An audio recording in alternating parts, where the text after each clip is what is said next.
Yo, this is Come Inside of Me. I'm Tony. Today is Free Ball Friday, and we actually have another human being with me. Her name is Miriam Katz. Wait, have you not had any other person ever? No. OMG. God. Yeah. OM Goddess, actually. Nice. On this podcast, we're an OM Goddess I crew. understand. Yeah, so this is my friend Miriam Katz from the 5th grade. Technically 4th, but 5th was when we became good friends. We bonded deep, and today on Free Ball Friday, we're going to talk about relationships, specifically breaking up. And we're doing that because Miriam Katz, I'm going to say her name front and last so you can just get it permeated. S-E-O. Penetrate your consciousness with Miriam Katz. So she's starting a podcast that she's been working on for quite some time called The X Appeal. Mm-hmm. And it's, well, why don't you give us a little synopsis of what the Potty Pod is, and then we're going to talk about relationships and breakups, how to get over a breakup, what is your strategy, what is my strategy on healing with a breakup. I think that's what we're going to really focus on today. Gorgeous. So tell us about what the pod is about. For X Appeal, I am interviewing every person I've ever been romantic with on any level. And I say it that way and not exes or people I've dated because it can be somebody I just kissed randomly in an elevator or subway or taxi. So there's those sort of minor interactions, and then there's people I've dated for 4 years, every single level. And the earliest person on it is from the 5th grade when we were friends. So Tony is on episode, 6, I believe. Yeah. So it's been a return to every one of my loves. Or hookups. But I think those are loves. But yes, or hookups, yes. But I think I'm interested in who you're attracted to. And the meaning behind who you are pulled towards. Yeah, it's funny. A lot of people, or a lot of friends of mine who are heterosexual women, more than gay women, have said that they have a very hard time hooking up with people that they do not have feelings for, emotional feelings for, that in order for them to have sex with people, sex with men, I think more specifically, they need to feel safe, they need to feel like it's moving towards love. There has to be like a deep emotional connection. For me, not. I was like, where's this coming? I was like, what? Yeah. For me personally, the more I've gotten to know a guy, I'm like, oh God, I wish we were back when you felt less comfortable around me. Wow. And I knew you less. So I do understand that why people would want to know someone before they hook up with them. But I often love not knowing a person before I hook up with them. So what's your orientation? I mean, both are very hot. Mystery obviously is hot, and imagination and fantasy is very hot. But I think jokes, I think when you are really connected to somebody and I think foreplay can last a whole day. So I'm both. I'm not like a firm, just give me that peen and put it in my mouth person. I'm never that person, yeah. Or let us go to the opera. And that's my example. But yes, I sadly, I would love to say I'm definitely this because that's sometimes funnier, but I think I get both. Yeah. Well, all right, here's my context. I have had a boyfriend my entire life. Yes. I've never not had some dick. I will say that is because men like you. Thank y'all. Yeah. And I will, I feel like I can keep on giving the context of you for this because people know you as you speak you. But as the first guest who's known you since, I won't say how old you are, so I won't say since when, but 5th grade is a long time ago. She's known me since the 70s. Since before the internet, but truly. And boys always really liked you. That wasn't your driving point, but I just want to say people think you're hot. Just so you guys know, Miriam thinks that other people think that I'm hot. But I actually think the reason why... You say my name's weird. I know you. Miriam tells me I say her name wrong, and she's wrong. Well, you say Miriam. That's not my name. It's Miriam. Okay, so what you're saying is, but are you serious? No, what I'm saying is that I make it really easy for men to like me also because I am very easy to get along with in a relationship in a certain way. Yeah. Because I think that I make it very easy for a guy to be himself, which is why I eventually become unattracted to him because I'm like, no, you should be comfortable being you. But I think the reason why I want people to be themselves is because I want to love them unconditionally, yet at the same time, I see some darkness. In everyone I've ever been with, I will see the full darkness, their full spectrum. And does that darkness, that's not a turn on? It can be exhausting. However, I think it's important. It's how I relationship. So I think what I'm trying to get at is that I might love a person more deeply if I get to know them more, but I'm going to be less sexually interesting. The most sexually interesting, no, I will be.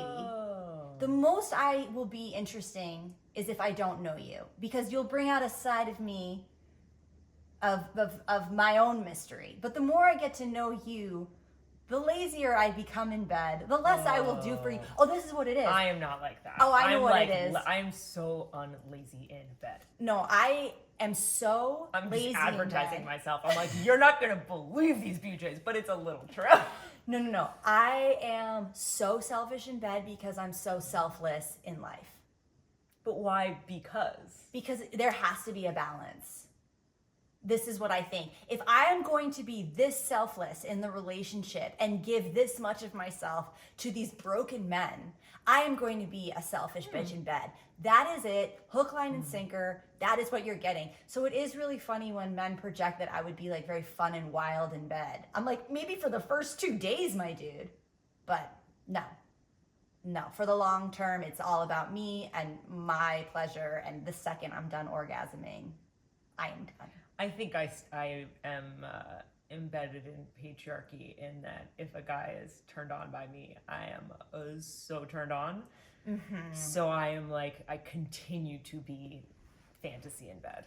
And I like it because it's a huge turn on. So even if it's because of society, if I'm wet, I'm okay. I do want to get into the concept of breakups, but I think we must also examine how you and I are different because I think we represent something different in terms of our approach to breakups. Oh. So, all right. The thing that Miriam and I constantly are confused about each other, not just the fact of what we were just mentioning, but Miriam is very into fantasy. Oh. She has a very active imagination in her sex life, where me personally, I must think of absolutely nothing during sex. I cannot have a person, a thought, an idea. How can you not have a person? No, if any person comes into my mind while I'm having sex or masturbating, so are you not thinking about anything? Are you thinking about your body? I'm just trying to feel. I'm trying to think nothing, feel everything. I don't like thinking.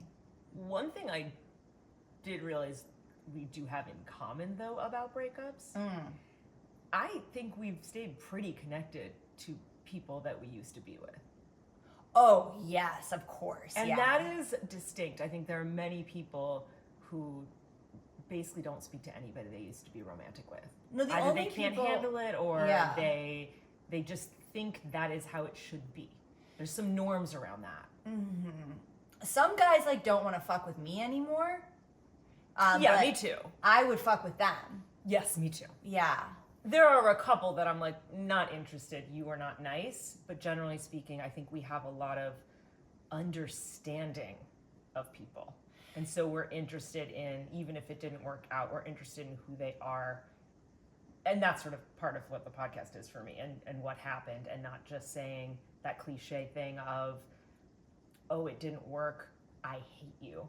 Mm-hmm. I have no interest in that. Right, because I think it's about blame. Oh. All right, wait, I do want to talk about just the fantasy thing, because I want to just paint our archetypes so people can identify with the archetypes that we're giving them. So I'm a Samantha. Yeah, who am I then? I think I'm the lawyer. Who's that one? Miranda. No one wants to be a Miranda. Look at your hair. I think I'm truly a Miranda. A little bit. A Miranda mixed Practical. with a Miranda mixed with that prude one. Who's Charlotte? You can't just call yourself a Carrie. I'm not a Call Carrie. yourself a Carrie. Why? I'm this not. is such a, this is like the worst thing that could be done. And then we're gonna go through the girls. Are you a shosh? Oh. Anyway, I keep derailing you. What are you saying about the archetypes? Because I don't Oh. really believe in archetypes. But go ahead. Wait, how can you not? Do you not believe in Jung? No. I don't Okay, know if I fair do. Go enough. ahead. Well, I'm just asking, when you are in your sexual self, fantasy is a big part of your sex life, and whereas fantasy has no part in my sex life. So just describe why fantasy is important to you. I don't know why, but I really love role play. I think that is so fun. I mean, yeah, and also, I mean, it's so actress of me. I even think within my dating life, it's very actress of me because, as you'll see on the podcast, there's a stripper and an Orthodox rabbi and all these different, those I guess are archetypes, like very different people. So I think there's some experimentation and some matchy, sommelier. But and then also, so within the people I date, and then when I'm dating somebody, playing different parts, and then when I'm coming, I'm thinking of different scenarios. Okay, this is why I wanted to bring it up. And if you're wondering why Miriam keeps saying sommelier, I'm just going to explain the context of It's the explained story. in my podcast, but anyway. Oh, sick. Can I explain it? Yeah. So we were vacationing together, and we met this guy who was a sommelier. And Is it sommelier? I always say sommelier, like Somalia, but is it sommelier? oh, probably because it's French. You're the one who took 10 years of French. Somalia. Okay, go ahead. One of those wine guys, okay? The point is, we went to this restaurant. He was hot enough. Miriam was flirting with him.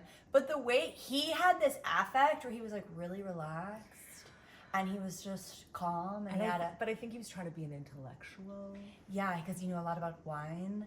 And so Miriam truly took on this guy's complete affect. And Yeah. I know this person well. So we're hanging out with I was the third wheel that night. And we had to go to the beach and I was the third wheel. I was just third wheeling it the whole night.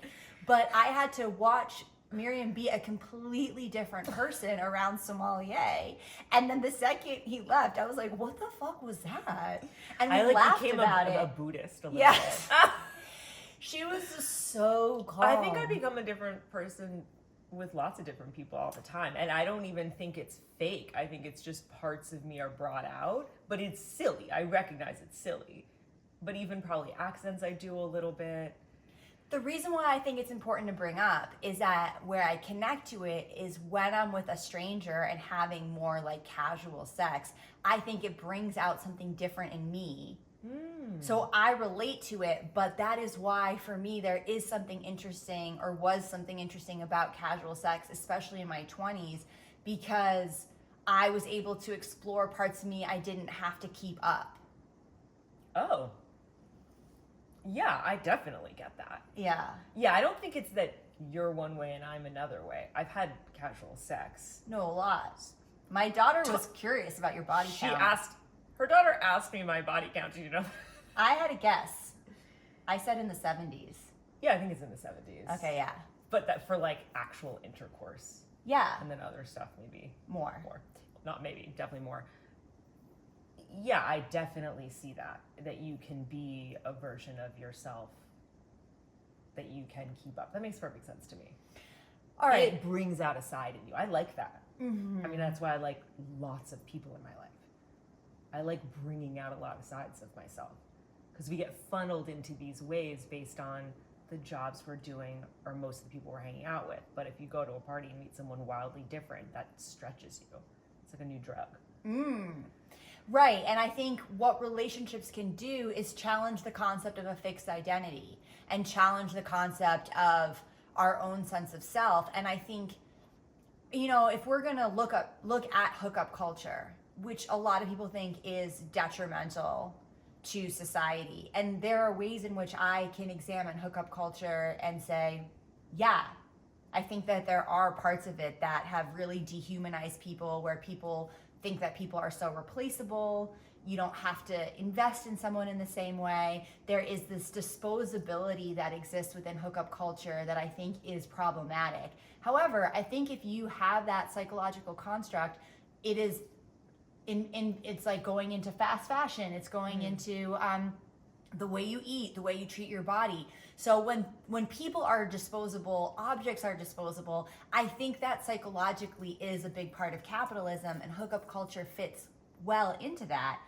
Yet at the same time, the expectation of women being the monogamous ones, women being the ones that just like want to hold on to the guy, and women are the ones that want to get married. All of these stories around the feminine as the one who's so benefiting from relationships, and oh, I must keep this man, I must get married to him, which science has proved yet and yet again, actually marriage benefits men so much more than it does women. Monogamy benefits men more than it benefits women. So when you think of like the cultural narratives around hookup culture and exclusivity, monogamy, all of these like cultural norms, where do you stand? Oh, I, for so many years, as you know, was in open relationships and was really 1 foot in, 1 foot out. And I would often have a primary that would last about a year and a half. This is kind of the pattern. And I would see them a couple times a week, and we would maybe sort of know each other's friends, and we would be having sex and going to dinner and stuff like that. And maybe take trips, but I wouldn't necessarily meet their parents. Yeah, that was about the level. And then after a year and a half, it was like, okay, well, we're not gonna keep going. We wouldn't necessarily say I love you. But that's a long time to last because we got along. So there was never a fight that would lead to a decision of we should end this. It would sort of just go at the end. Peter out, because do you think you were using open relationships as a way of avoiding intimacy, as a way of like really giving yourself to a situation? Closing things off would have been too scary because then you're like, oh fuck, now I'm really locked in with this person. I think it's both things. I think it was so fun. I think it kept me very excited. I think it kept me very alive. Not that I'm dead, I'm alive. But I think it was amazing in terms of experiences because I do think of dating as experiential. I have not spent my life looking for an end point. Partly because I was okay with not having a kid. So it's not that I was like, it has to be this, I have to get married. And so it was fluid in that way. But yes, I also do think I was avoiding pain, vulnerability, fully sharing myself, showing an ugly side of myself, having to be challenged by a relationship, and maybe even giving all of my energy to someone, because I also alongside that was doing all sorts of creative and career things, and that was such a deep focus, and friendships were a deep focus. Not to be like, I'm such a good person, my friendships were focused, but I think there's so many things I wanted to do, and the idea of focusing on one relationship and a family felt like it took away from the energy that diversity gives me. So it's both things. It's like it was really fun and good for me, and also yes, I was avoiding a certain level of intimacy in a fine way. Yeah, I think something you brought up was you did not feel the pressure of the kid, which helped you not feel the pressure of the marriage. And I think that is something that is, again, from a cultural like meta conversation, the pressure of children, and obviously the biological reality that you can't have kids after a certain age, but the cultural pressure of having children is going to force women into marriage because it is not, the standard to be like, oh, I'm just gonna have like a kid with a bunch of my friends, let's get a house, let's raise our children together. That would be out of the norm. And even though I think that would be an amazing way to raise children within a community of women and within more community in general, I mean, I think that's what, when people talk about intentional communities, what they're trying to do is look at the concept of a quote unquote village, which in white circles can be problematic. But word village, I don't know. I feel like strange using the word village, but the concept of, oh, let's all come together and have children together and help each other within smaller communities versus the microcosm of like woman and man raise children within this box, and you're alone, and you're also moved away from your parents, you don't have any help. So I think the freedom that you have had in life of just being like, well, I'm not necessarily interested in that narrative, has allowed a lot of relationship exploration that maybe a lot of people don't give themselves, because they think they're supposed to have the kid and the husband and the this and the that and the status quo. Definitely. And I think I luckily never said I definitely don't want to have kids, and I think that was helpful too. It wasn't that no way narrative that you hear a lot for women who don't have kids. Mm-hmm. I think there was just sort of a softness around it. Yeah. I think if I said no way, that also would have blocked certain kind of relationships. Mm-hmm. But yeah, I think it definitely gave me a lot of freedom to just be experiencing. I almost think I'm like that with my jobs. I've always had a lot of different jobs, and it's not that I'm locked into one thing 9 to 5. And I think for some people that would drive them crazy, and they love that feeling of I know. I think a little bit of unknowns and a little bit of trust feels really healthy for me and exciting. Yeah, I like what you're saying about the idea of being genuinely open about major life decisions, which actually it's uncommon to be open about. You know, I think it's more common to be very dogmatic about I do or I don't. And I think there is something to be said about the fluidity of I'm open to that life experience and I'm open to that not happening. And I think it is really hard for people to have that kind of trust in their life path and not thinking that one is quote unquote right or wrong. Well, because it's like we do know in an intuitive way, and when we're tapped in, but we don't know with our brains what is right for us. Because if you're past the age of 12, you've had an experience of thinking something should be one way and then it not going that way, and then it ends up being right. Like, even if it's rainy and you don't want it to be rainy, there's some reason for that. Not that truly every single thing has a reason, but there's a way in which you can shimmy into a flow of life that your brain is far behind.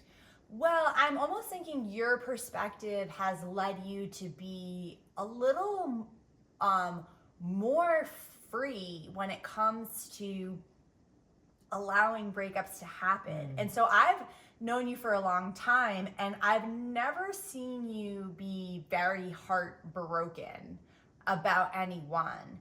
And I think you do have a little of a tendency of a almost, and I say this as a compliment / question, it's almost a pathological optimism. And I would like to ask if that's a protection mechanism, or B, if that's just like, no, I'm just like genuinely pathologically this optimistic, because I have never seen you truly brokenhearted. And for me personally, I have experienced the depths of heartbreak that like truly shook me to my core for over a year and a half, where I was like deeply depressed and like could not get over it, and like truly had to go into the woods for an 8-week trip in order to like heal from the level of despair. I've been heartbroken. I've never seen it. Yeah. So when was it? Let's talk about your biggest heartbreak. When was it, and how did you get over it? I can think of 2. I think in high school, I was heartbroken over someone for 3 years, and then 23-ish. I mean, maybe we're finding out what shaped me. So early relationships, I was heartbroken for a couple years, and they still have a place in my life, which is truly part of what the podcast is. So what was that heartbreak? Explain it, and how did you get over it? High school, I mean, it just ended earlier than I didn't feel done. And in fact, we weren't done because we got back together. So I truly think the thing that we got back together and we finished 3 years later. So, yeah. And then the other one, when I was in my early 20s, I think I'm wanting to interview him because I think it never fully went away. Yeah, I definitely have. I think I've maybe, who knows? It's possible that that's how I've created my life since, so that didn't quite happen. But I also have put myself in situations where I could be heartbroken since, especially sort of in the last 5-6 years. Mm-hmm. And I think I do get heartbroken. I think all of the relationships I get heartbroken over, I just maybe metabolize kind of quickly. In an impressive way. Yeah. I mean, because there's a lot of friends who I've had where we talk about their relationship and their heartbreak 80 to 90% of the time we're together. That has never really been your orientation. I mean, the only time you've ever really had to process something was like beyond just the breakup, you know? Yeah. So I think for me personally, my biggest heartbreak was also in high school. And I believe that the impact that had on me was I want to talk about anxious and avoidant attachment. And my personal theory is that when you have avoidant attachment, you are actually incredibly anxious. And when you have anxious attachment, you're actually a little bit more avoidant, but it's just presenting as this different way. And so another example is like, I've been told I'm very goal oriented. And everyone's like, oh, you're so goal oriented because I have all these goals. But P.S., I do not achieve any of my goals. Okay? I work towards them. I have achieved not one goal. So I'm actually not goal oriented at all. But someone who has no goals is always achieving their goal because they have no goals. So that person who's like, I'm not goal oriented, you're actually incredibly goal oriented, which is why you don't have any goals. I kind of feel the same thing about anxious and avoidant attachment. I present as very avoidant. And I think that's because I experienced such anxious attachment with this kid in high school. Granted, I was dating like truly 6 boys. I was the only polyamorous teen in the 1990s, but I was lying to all of them without any moral scruples. Did not give a fuck. I was lying. But there was one of them who I liked the most and who ended up breaking up with me. So then I also think about like the control thing. We also did get back together. We stayed together for way longer than we should have, and we are still very good friends. And I do think that a big part of my heartbreak was the fact that I felt out of control, that I wasn't the one initiating it, even though I felt so much guilt in my life being the initiator. Being what kind of? The initiator of a breakup. Oh, yeah. I find it very hard to break up with people because I have codependent personality disorder. So there's a horror in that. But the heartbreak of this guy breaking up with me first, who I liked the most, it made me so anxious. And I think after that, I was like, never again, never again. And so I think for the rest of my life, I was like, I will not even attract a person who's made me anxious. And I did once when I was single. I attracted 2 guys that made me anxious. One, I became his physical stalker. Like, no joke. I would truly skateboard past his bar every other night. I didn't see him, I was just hoping to run into him until I eventually ran into him because he thought I don't know why. He was a lot older than me. He thought I was probably banana pants. I don't know why he ghosted me, but I was so devastated that I would just like physically stalk him for like a year. And then another one, this was also in my 1 year being single, was a guy that I made out with. And then I just Facebook stalked his girl. He lied to me about having a girlfriend when we hooked up. And then I found out on Facebook. And then I just Facebook stalked his girlfriend for 2 years. For like every day. And that wasn't you getting over them, that was you obsessing. Yes. Yeah, so that's me. So like I am anxious, my dude. This is what I'm saying. I think I even forget this. Like I know you, but I think you put yourself into situations where you won't be anxious now. Nah. And that makes so much sense to me that is because you are so anxious. Yes. Yeah, that's cool. Yes. I am so avoidant because I am so anxious. And I think that avoidant personalities, when it comes to love language or like love personalities, is often attributed to men because I think men are actually so anxious about hurt, about getting abandoned. And women who are presented as more anxious are actually more accustomed and available to deal and metabolize and metastasize breakups. Like when I think back at those 3 men who made me that anxious, and the fact that I was a physical stalker and a Facebook stalker for a long time is concerning. It's so normal. But it was I didn't like it. Yeah. Because I couldn't work, I couldn't be a good friend, I was not focused. And I think that is why I do not like being anxious. So I do think a lot of people are entertained. Oh, this is my other theory. I think you are more entertained when you are the anxious one. It's more entertaining. It's more interesting. Distracting though. Yeah. Yeah, it is interesting, but it's so unpleasant to obsess. Yeah. It's so unpleasant. And it's really, it's such a low version of yourself because you're so focused on somebody else. Who has made you, or you don't have to say their name, but like tell us, Reggie. describe your most Reggie. anxious. I think Reggie made me really anxious. Yeah. You mean he's episode, gosh. Well, who, you want to explain more context? Reggie was famous, semi-famous, and I mean, I don't even know if it was just because of that. I think this happens when somebody is not completely in, but they're nice and they are attracted to you and they are interested, so they're 80% of the way there. If someone is 20% interested in you, you don't get obsessed. You can tell and it's not, but if someone's pretty close to fully being your boyfriend, which I think a lot of these situationships are, that is when it gets super hard because sometimes it'll bleed into you're acting like my boyfriend. You seem like my boyfriend. I want you to be my boyfriend. You're so close. So I'm going to fantasize that you are and kind of assume that you are and take leaps.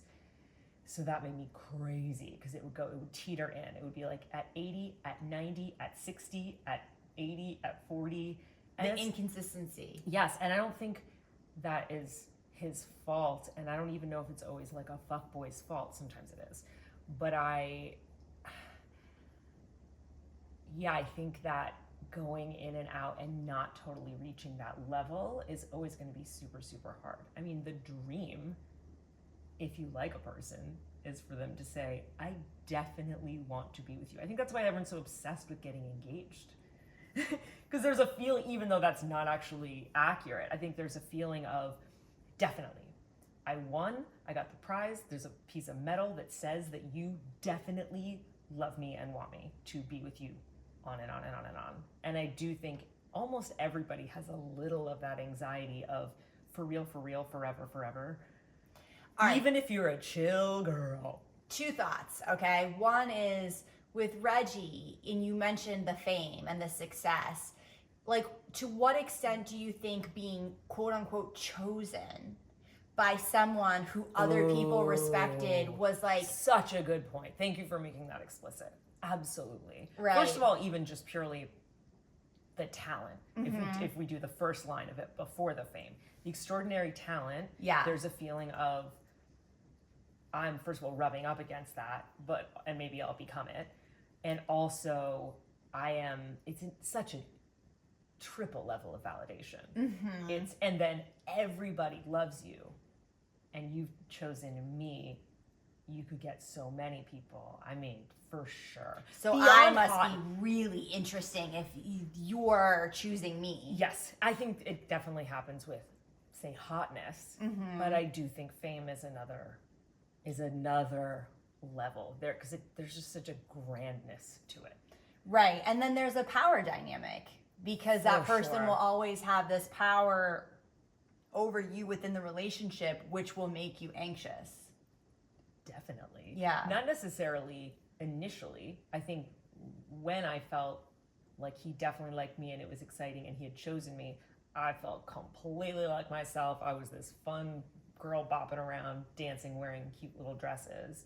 But when there was a feeling of it was a little pulled back, I went nuts. It was so uncomfortable. Yeah. It was so unpleasant. In fact, much more unpleasant when we were together than when we stopped being together. Then I could breathe out. It was the sort of, I'm not sure what's going to happen. Maybe if I behave a certain way. And I was younger. It was 15 years ago. 16. Maybe I can be good enough so that, and I think a lot of people experience this, if I'm good enough pretty enough, say something funny enough, am cool enough, then I will convince you that you like me. And that's the worst situation to be in. The best is I don't care. Yeah, because it's like there's a dehumanizing and an objectification we do of each other, like the trophy wife, or these kind of tropes where the other person's identity is providing value for your identity. So their hotness is in turn providing value for you, or their like money or their fame or whatever. And I think that as part of capitalism, there is this dehumanizing that we do of each other, especially in cities, New York, LA, where there is this cultural like, wait, who are you, and like, who do you know, and what can you do for me? And so the concept of a quote unquote power couple, you know, where it's almost like Game of Thrones or something. There is this, and I do think that's because marriage is rooted in capitalism, finances, exchanging of property, exchanging of wealth, families coming together in order. Yeah, it's about actually the state. Like the history of marriage is rooted in the state and the ownership of women. So it's not like I'm like confused as to why that happens, but I do think that it's very easy, especially in cities where capitalism is louder than in the country or in suburbia, where I actually think love is louder. Oh. Because you're not like getting with a guy that works at the excavator place, or you know, you're like, well, what are you gonna do for me, dude? I mean, he can dig holes for you, but you must really like him. Well, maybe you're also not grasping and like trying to rise as much. The social capital ladder. Because we've talked about this, you've only dated in cities. Yeah.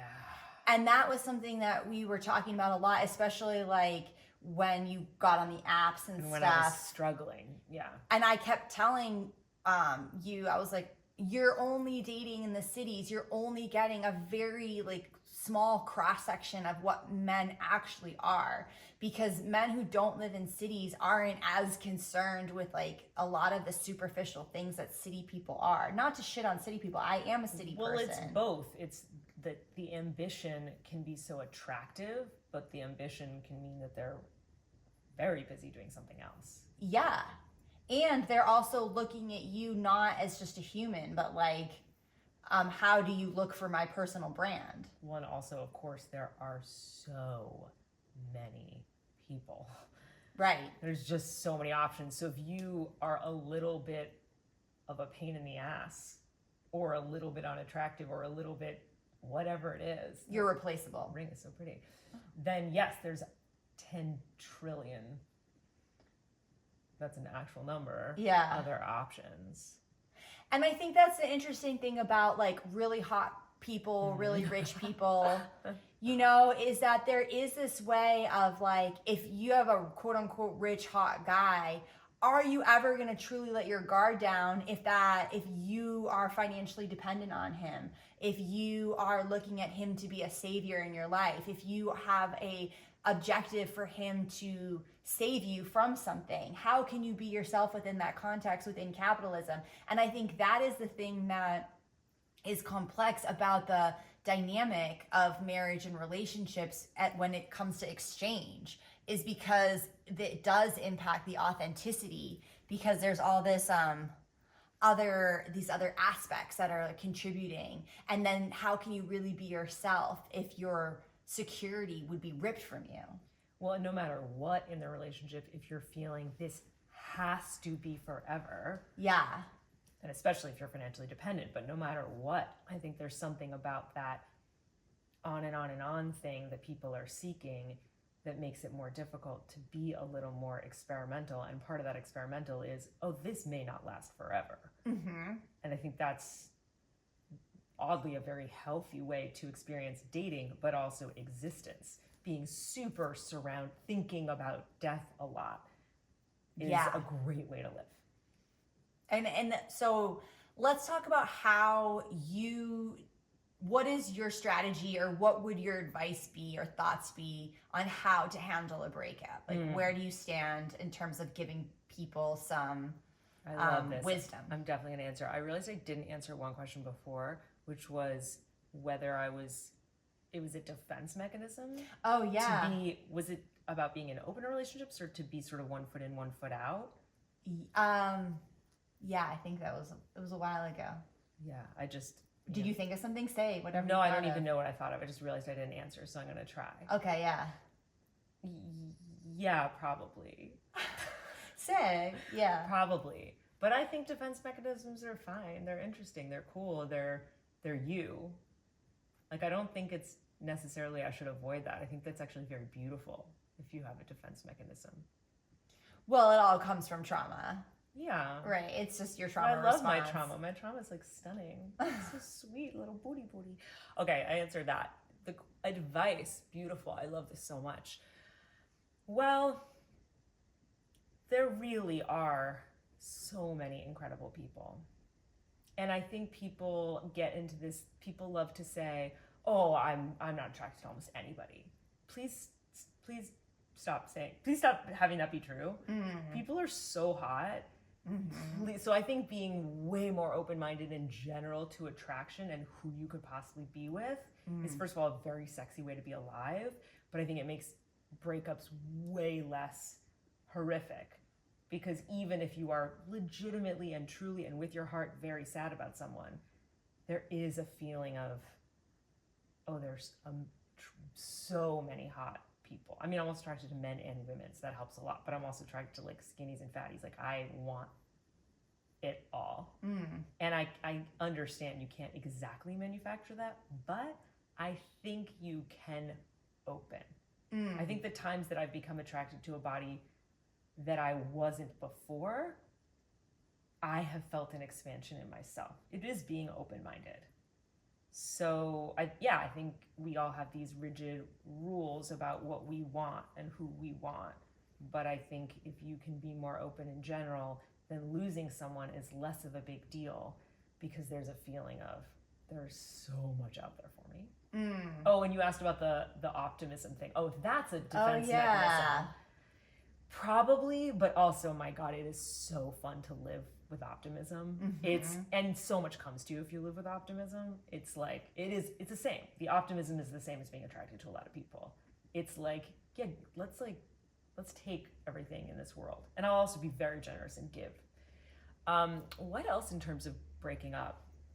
Well, while you think, I'm gonna say that you obviously have an abundance mindset, which is very anti-capitalist because capitalism thrives on scarcity. So you're coming at love as abundant, you're coming at potential relationships as abundance, you're coming at all of these different aspects of creativity life as abundant. And I think when you have an abundance mindset, which can be cultivated, you aren't going to be as grasping or as controlling because there is a level of trust, of open-heartedness, of, arms back, chest forward, because you believe in the abundance of the cosmos, which I think that, can be hard for people when they've had a lot of abandonment, had things taken from them, had disappointment, loss, etc. You start to kind of believe the hype of scarcity.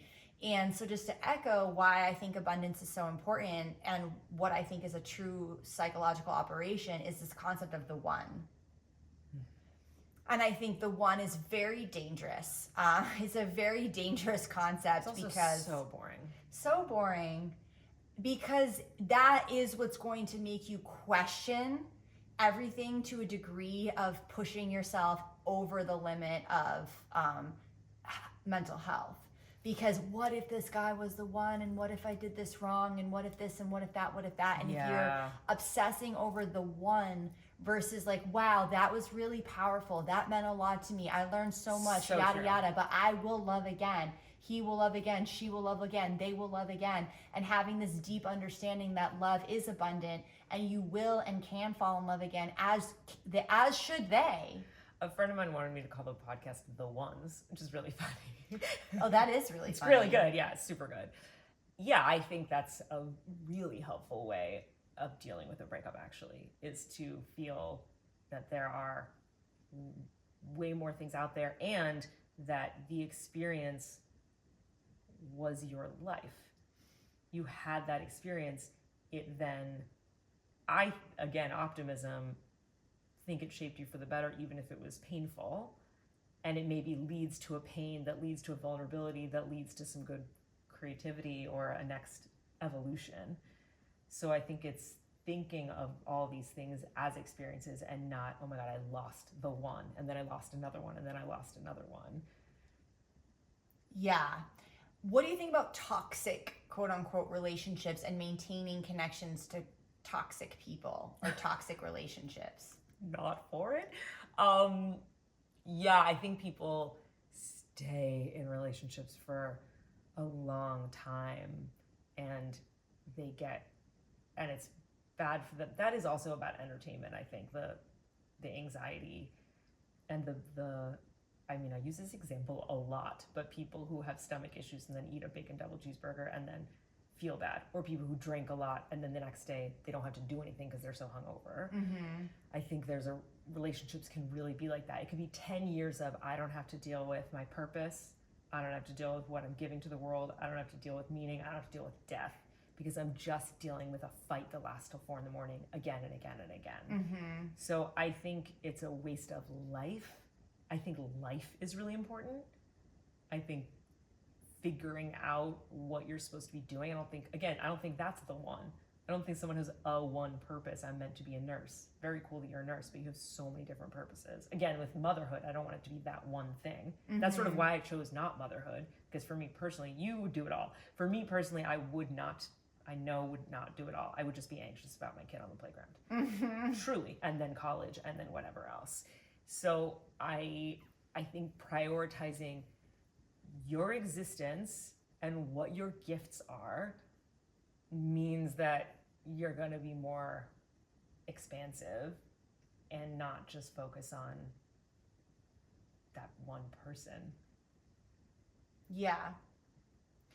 My view on toxic relationships is that there is ways in which you obviously attract the trauma of your childhood, right? Yes. And so I think two things can happen.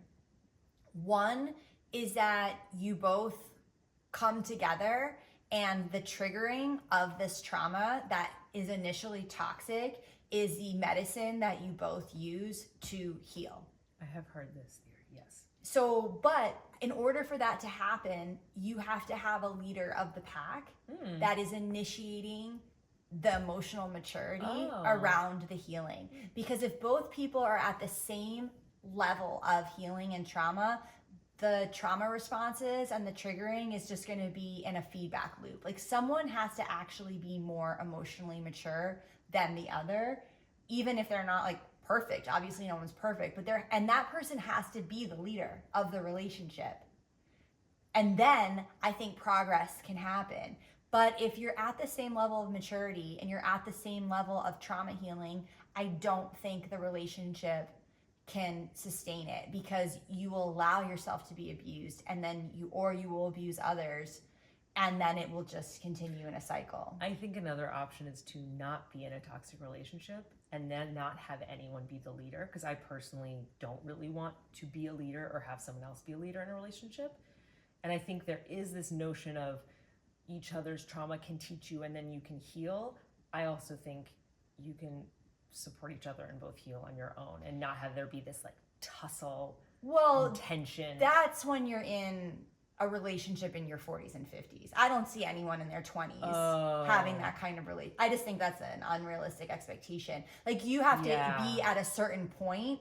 It's like, two securely attached people coming together. It's like, okay, like sure, that can happen, but you're older. Right. Period. Wow. You know, and you've gone through a lot of relationships. I sure have, yeah. Oh, that's interesting to think if you're talking about people in their 20s. Or 30s. Or even early 40s. It just depends on where people are at. I think when you're like, no, I think it's great if two fully healed people come together. Like, I just think that some people like the toxic thing because they think they're learning. And I'm like, I don't think that's the only way to learn. No, but I think it can be calm. When you're young, I don't know. And the other thing about breeding is that you are attracted to someone who you are biological, or like there is a mystery of the breeding process. There is a mystery of lust there is a mystery of attraction with pheromones and smells, and like, oh, if we come together, then we're not going to create a kid that has multiple sclerosis or something. You have DNA that are pulling you towards people, but that doesn't mean that that person is your like psychological equal, your intellectual equal, your spiritual equal. It's like pretty rare. Yeah. Oh, And it's definitely. I don't think someone should be all those things for you. But if you're younger and you're trying to breed, you're coming together with a lot of chaos because the breeding is also bringing you together.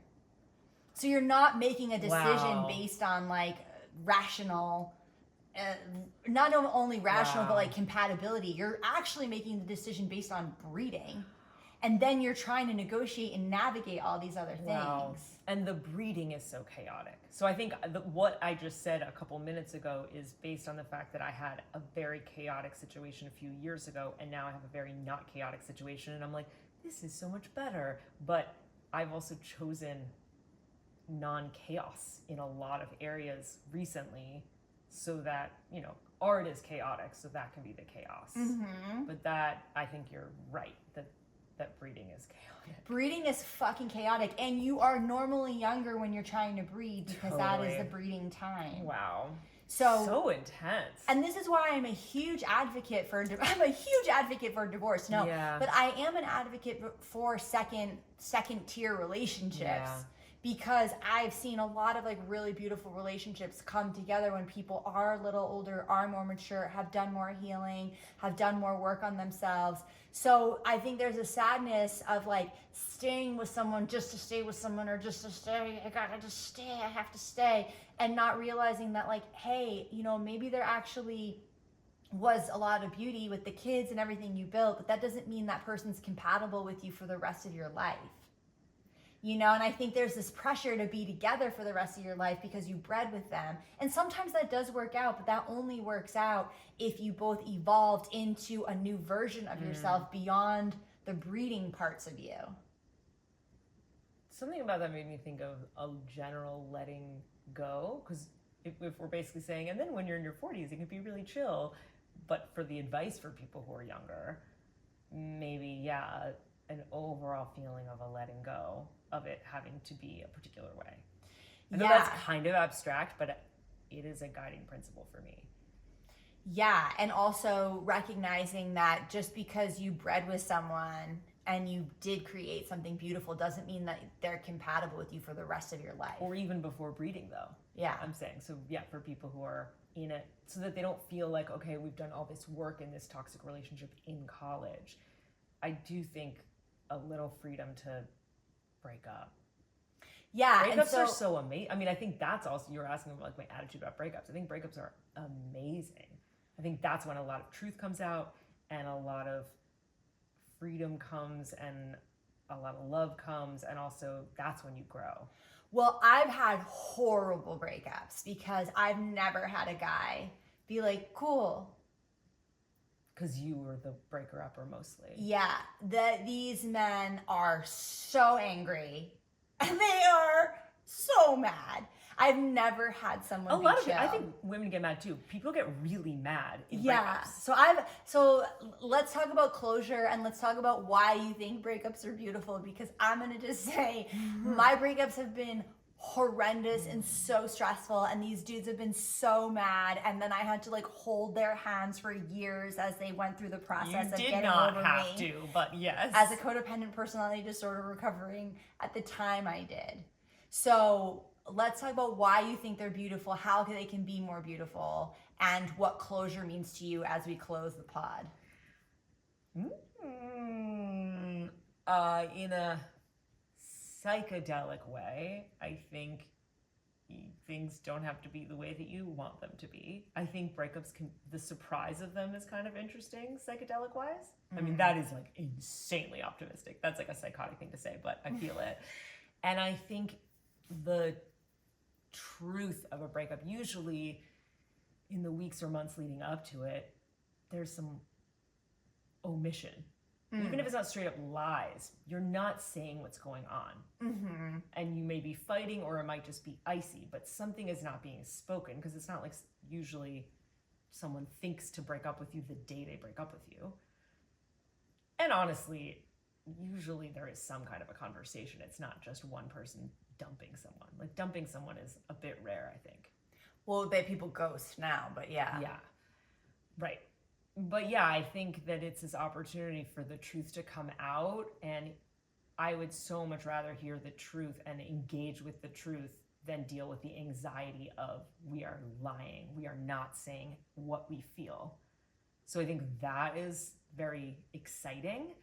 And then also I think it could be an opportunity to say, I mean, if you're really evolved, to say something really nice and also to say goodbye. I mean, that's why the podcast is sort of second breakups, because often at the time of the breakup, there is that chaos, there is that emotional intensity. You are crying. And so to come back years later and say a bunch of things that you've never said and hear a bunch of things you've never heard that's when you can really, I think, put someone away. So this whole thing started because I felt the heaviness of so many former relationships, and I wanted to see if I could let them go. And I really feel that I have. By asking certain questions and by getting back in there and by feeling close and by feeling respected that someone was willing to go there with me and do the podcast, which is very vulnerable to do. I think there is a way that you can actually put something away, but only if you open it up. Right. You can't just smush it under the rug. And I think what you're saying is that this concept of the second breakup, which is what you're actually exploring on the pod, none of this is in real time. This is all a retrospective of people that have been in your life. And because of time, which, as we know, heals all wounds, there is a distance. Even if there are feelings or something unresolved or something tense, there's still the medicine of time that you've had with all of these different people who you're talking to. And therefore, there is an ability to not be in the hot seat of red emotion, but rather to have kind of the cooling calm of perspective and change. And like, most of the people you're talking to are like now married or have kids or have moved on or in other relationships. It's not like you're like picking open scabs on yourself or the other person. And even if you thought someone was a scab, the process of the second breakup was like, oh, that wasn't even a scab. That was just a little scar, you know? So I think there is something about the reconnecting to those that you've been intimate with that is also about rehumanizing them. So Totally. they're not the evil one anymore. You're not the evil one, and you get to rehumanize each other within this second breakup conversation. So no one is the villain, and that I think is really healing. Totally. And the flow of love, I think, is very helpful for that. It's almost like the flow of love is the wind that lets them sail down the river. Because it is a reopening and then a closing and then a releasing. Yeah. Yeah. Sick. Okay, well, everyone should listen to the podcast. Why don't you give them the deets, and then I'll put them in the, where I put information. Yeah, Tony will put the trailer in wherever she puts the information, and then the episodes will start dropping September 21st, 2025. Sick. Yeah. The X Appeal podcast. I am Miriam Katz, and it would be so fun if you listened. I can just run through a little. There's a stripper, there's an Orthodox rabbi, there's my first date ever, there's a sex addict, there's a famous person. Also, I just want to say about the Orthodox rabbi, Miriam is anti-genocide. Thanks. Yeah, just for my audience to know. Oh, I mean, yeah. You can date, yeah. I always want everyone to know that we are anti-genocide over here. Yay. I'm going to drop it all. And also, when you listen to the trailer, subscribe to the pod. Oh, yeah. Follow/subscribe. That would be really cool. Yeah. I mean, I really hope you like it. It does feel like, I'm giving something to the world a little bit. That's, yeah. You're giving the gift of your stories.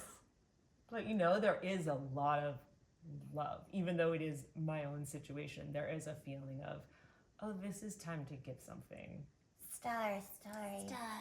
story. No, our stories are everyone's stories, and the healing that happens with the second breakup closure of destigmatizing the person that you were with is an important radical act of compassion and abundance and love. So thanks for being on. Come inside of me. Thanks for coming inside of me. She did go for my punane if you weren't able to watch. Audio. Bye. Bye.